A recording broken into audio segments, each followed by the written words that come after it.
Hello again. I've got an hour to tinker before I have to go shopping. A couple of ideas. I can't put all the trains away. I've got one of them, I'll show you in just a second, with a little bit of a problem. Let's get on with it. I've only got an hour. Come on. Well, the first thing I'm going to do is move this train out onto the main line.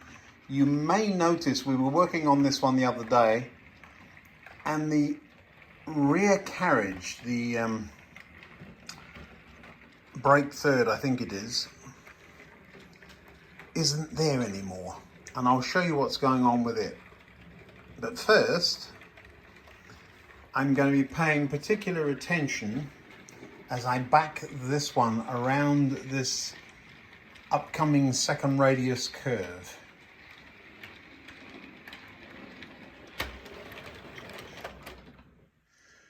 And there you go.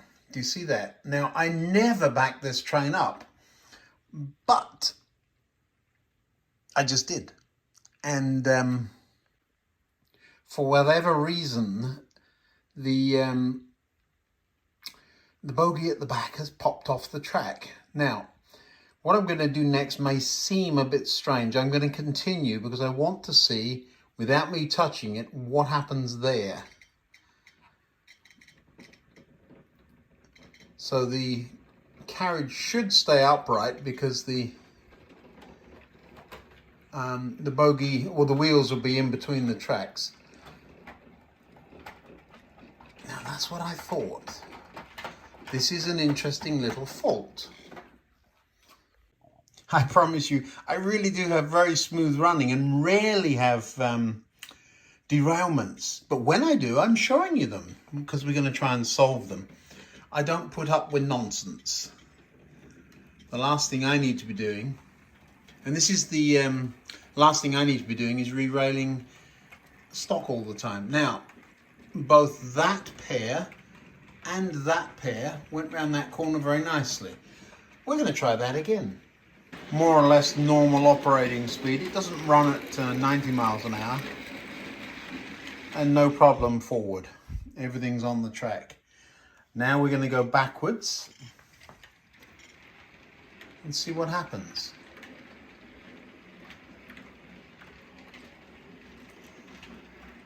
It stayed on this time.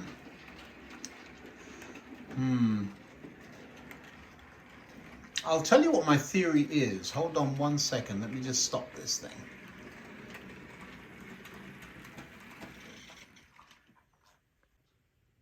Do you see that hook? Now, I know I'm upside down,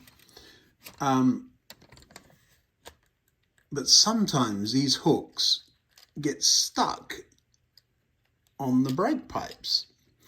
And then, whilst the bogie can turn, the kinematic coupling cannot. The bogie's up against that coupling for some reason, right there. Bonk, bonk, bonk. And it is not moving. On the bench is the normal fourth car. Now, I got tired of undergluing these running boards. Every now and again, this thing derails. Usually when we're going backwards, we don't run it backwards. But when we do, to get it out of the programming track, usually, it will typically derail. And every now and again, that running board gets caught up in something. So, that's been gluing a little while. I also broke the step off there. But this is that that coupling. It really is icky. I'm wondering whether I should just take them off. I never used the back one, and see if that makes a difference. But yeah. So that's what's going on. I'm just going to bring that forward onto that second radius curve. There aren't that many second radius curves on the layout. Most of them I've got rid of. But here and there, as I've told you before, up at the back there, are two places where they still do exist. Just going to give this thing a little dust since we're here. It's kind of funny because I notice the dust when I'm looking at videos.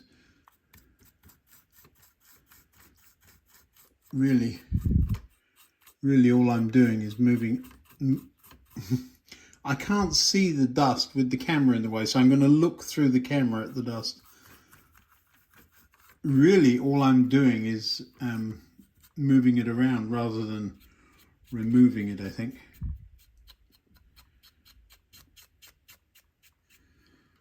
It's a soft brush.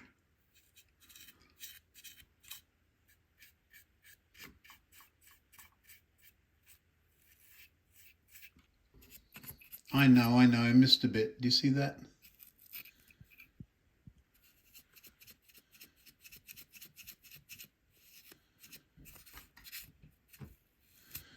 I love that we go to all the trouble of cleaning our locos and then weathering them.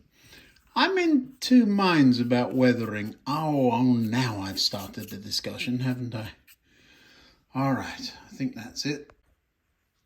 I've wondered about putting a fan above the tunnel mouth to blow the dust off as it goes in. I'm being silly. The other way would be to run it at a scale 300 miles an hour and have all the dust fly off, wouldn't it? Don't know how to keep them clean, really. But the weathering question, oh my word. We could talk about weathering all day, couldn't we? I'll give you 10 seconds on it. You can time me. I remember trains as a boy that were filthy. But do I really want to represent that on a railway? It's more of a toy, I know that, if you don't. But what to do? Light weathering, maybe, just rust around the rails, that sort of thing. That barbed wire fence we've been working on is going to get dulled down. Locomotives, can we not just clean them up once in a while? They must have gone through car washes or similar every now and again. Discuss. You can put your comments down in the comments there. That is significantly more than 10 seconds, I know. Now then, need to move this one. I think there's room behind. There's not room behind. I've got to jump that into the station. There's another train. There's trains everywhere. There's another one right in there. You just can't see it, but I know it's there. So if I go backwards, we'll hear a thunk, and that's the last thing you want to hear in a tunnel. So this one needs to get out of the way and go forward. And in the station, of course, is where we started before we did all this programming. So nothing's really changed. We're just moving it out of the way because I've got a little job I think I can get done in the next few minutes.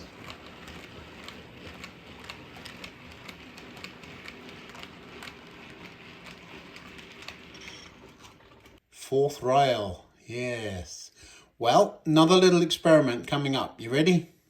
Well, there you go. I've set you up so that you can see almost all of our test section of fourth rail. We glued it right down onto the sleepers, you remember, because these insulators, can you see that? The insulators raised it by too much. And since I can't get, I know you can get it, but I can't get hold of the correct rail profile, what I thought I'd do is paint insulators on. Let's give it a go. I mean, what's the worst that can happen? You can't see the first one. I'm not moving anything. It'll take a second here.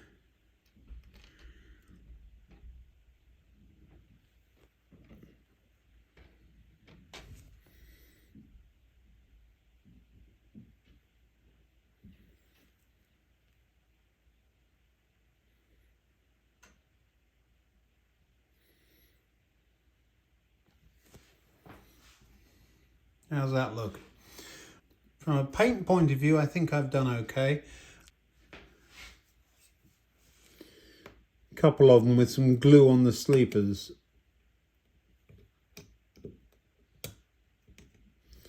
I'm not sure if that's from when we glued the rail down or whether it's from ballasting. I like these paint sticks. You get to throw them away instead of cleaning them when you're done. So a couple of maneuvers we shall make. The class 20 needs out of there. The 40 should be on this end of that rake of mail carriages. There's nothing in the track behind. That's part of the fiddle yard, and that should have this train in it. I could just back that in, but this one's on the same track, just a little bit behind it. It's quite a shunting puzzle, just moving the trains around. I think what I'll do is first move that suburban train out of the way, even if it were on that track there would be a good thing. So let's shunt that out of the way. And since you keep asking, we'll use the computer to do it. So this is that train. So do you remember I said Tornado is just a little bit in front of that? Well, the block Tornado in runs all the way around here. It's a big block. So it shows up as up there, but the train is actually sitting here. There is another block there. These two are just joined together. I don't have enough block detection system bits yet. So the first thing is we need to make sure these, well, we're done. I was going to say make sure these points are set, and you can do that just by clicking on them. You could do it just by clicking. Do you see that? But I can also just drag and drop that train from there to there. So let me show you how I do that. So the first thing I would do would be to grab an auto shuttle. So click on that. And then we're going to go back over to the train. By drag and drop, we just make sure we're pointing in the right direction. Click it and drop it there. And so what will happen when I let go, the route will set. It is already, and then that train will cross over there. I don't know if you can see that. Cross over there, and it will come alongside Tornado here and stop somewhere over here. There you go. So it's in that block, decelerates and stops. And on the schematic, it shows up as right next door. So that's out of the way. So we'll move the others around the same way. So today, just dragging and dropping. So again, clicking, telling it what I want to do, grab the goods and tell it I want that all the way back round there. So it just takes off out of the station, reverses all the way around. It'll have to negotiate all these points, but I'm not worried about it. Here it comes.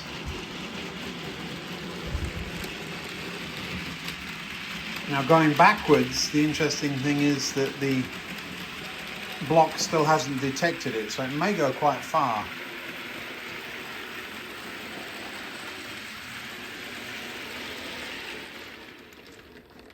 It did, you see. The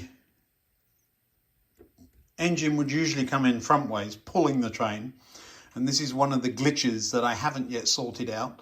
It's parked the front of the train, this part, right where it should be if it were the other way round, and look where the back goes, you see, right across the points, and so there would be a wreck. So I am going to move that forward. And by just double clicking over here on the train or the locomotive, it pulls up a controller, and then I can grab that controller, and I'm watching the train over there, just creeping forward. When it gets where I want it to be, I can put the brake on. There we go. So that one's now where it needs to be. Let me show you. So what I did is moved it forward. So it's in a starting spot there. Now then, the class 40 is actually sitting right there. And I haven't set up a way of putting two locomotives in one block. You can drive them in there, but let me just manually change the point there. And we'll change this one too. And we'll be able to manually drive the 40 out to there. Now, the computer won't know when it gets there, it won't know what has happened. I'll explain that in just a minute.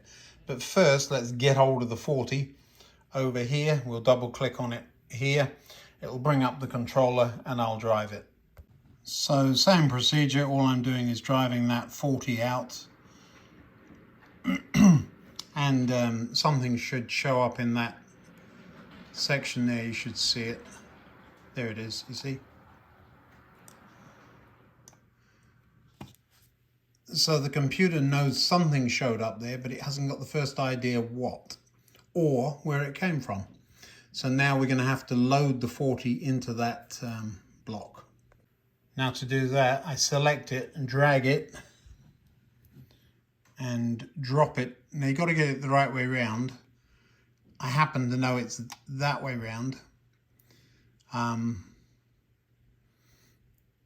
So now the 40's there, the computer knows where it is. So if I tell the computer to move it, oh, I don't know, around to this section here. Let's do that. We'd be very brave to do it because we can't see it when it gets there, but we'll do it anyway. So again, by clicking auto and just telling the computer we want it to go that way and dragging it to where I want it to be. Let's put it in that station there. So that's where I want it. Bloop. So now it's just set the route and change these points, and it should stop in that platform. Let's go and look.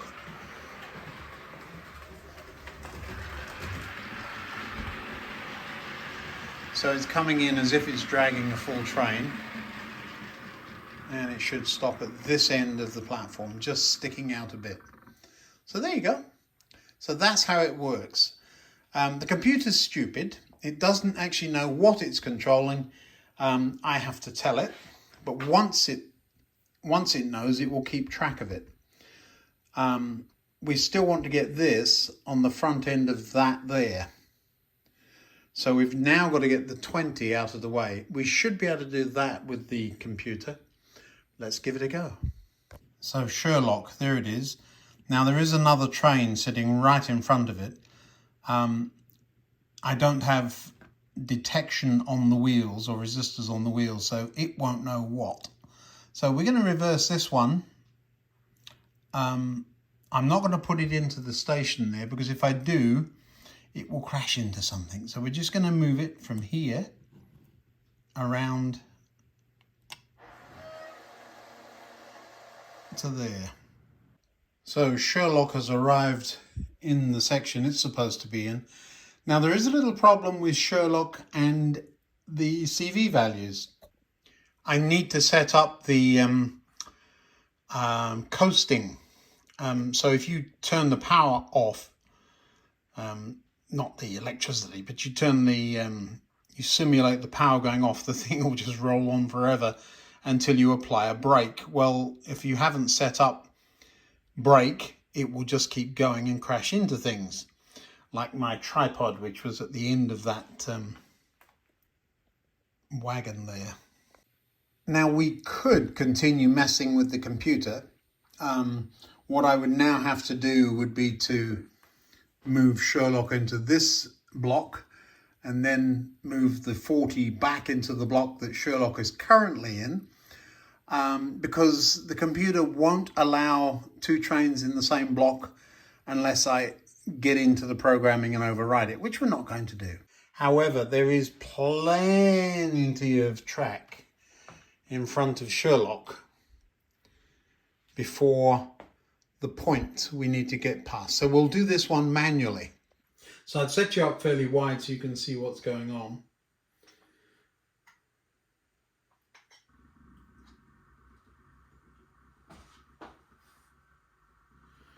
And what we need to do is bring the 40 this way.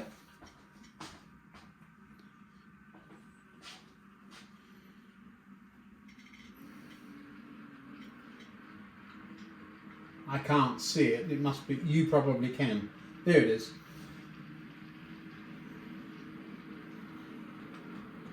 It'll go over that double slip.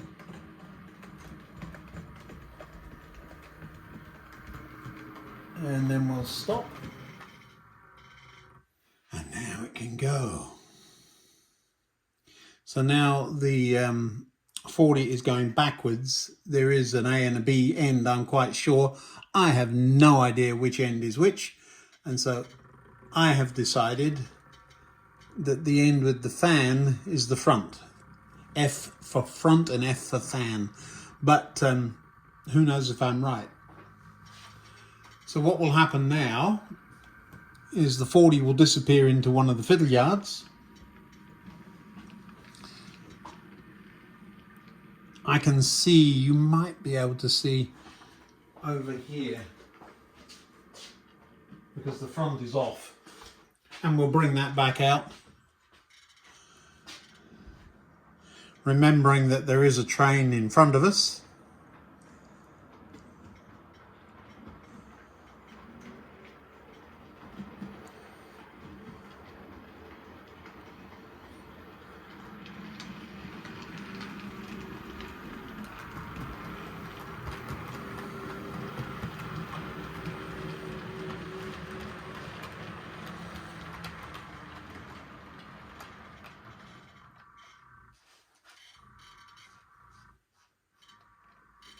Did you see the signals changed on their own? That's one of the projects I'd like to try this year, making those work on servos and on Arduino. Never used one in my life. It'll be interesting to see if I can figure it out. I'm sure I can. It'll just be, how long does it take me?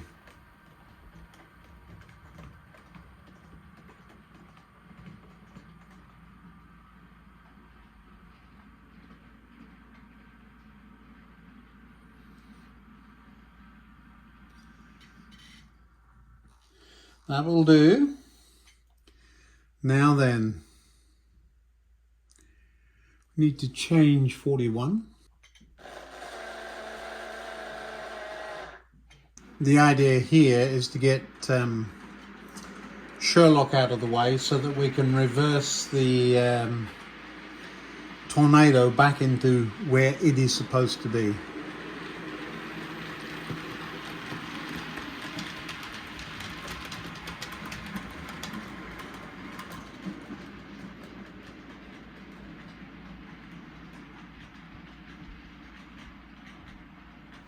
So now we're set to reverse tornado back into the fiddle yard.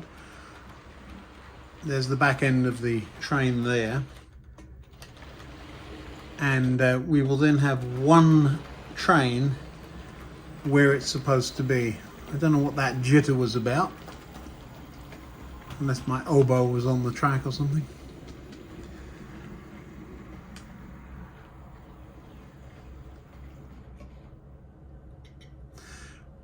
One down, about 20 to go.